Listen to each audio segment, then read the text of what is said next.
nima qilish kerak? Yalish kerak. Uka, jicha oching aynagingizni. Ozgina oching. Oching.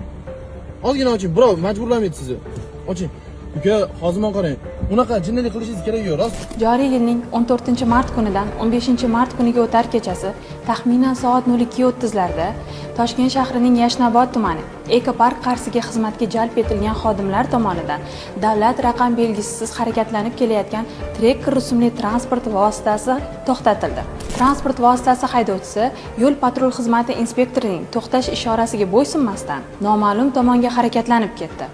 Ko'rilgan chora-tadbirlar natijasida transport vositasi to'xtatilganda ushbu transport vositasini boshqargan fuqaro voyaga yetmagan shaxs ekanligi aniqlandi.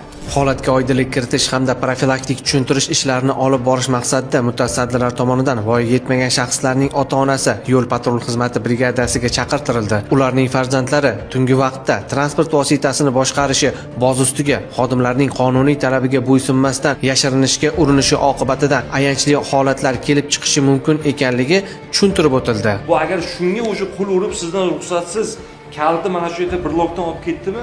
Turib o'tildi. Yoshim 17da. Hujjatsiz mashina haydadim.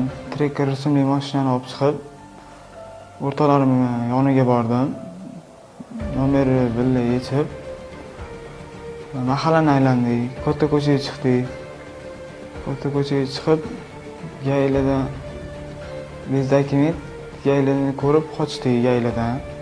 Besprava bo'ysima eshik oynalarni yopib olib, to'g'ri tushuntirishdi, eshiklarni ochgan, hech narsa qilmaymiz.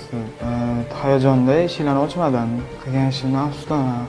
Sizlarga maslahat bermayman, qilmanglar. Ota-onalarga iltimos qilardim, nazoratda bo'linglar deb qolaman hammanglarga.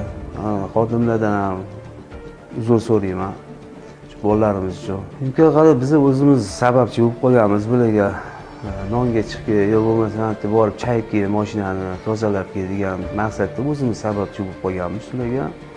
Iloji bo'lsa bunaqa mashina berish kerak emas ekan. Mazkur holat yuzasidan tegishli hujjatlar rasmiylashtirilib, qonuniy chora ko'rish maqsadida hududiy ichki ishlar bo'limiga topshirildi. Transport vositasini boshqargan shaxslar voyaga yetmaganligini hisobga olgan holda O'zbekiston Respublikasi Ma'muriy javobgarlik to'g'risidagi kodeksning 47-moddasiga asosan ularning ota-onasiga nisbatan ma'muriy bayonnoma rasmiylashtirildi.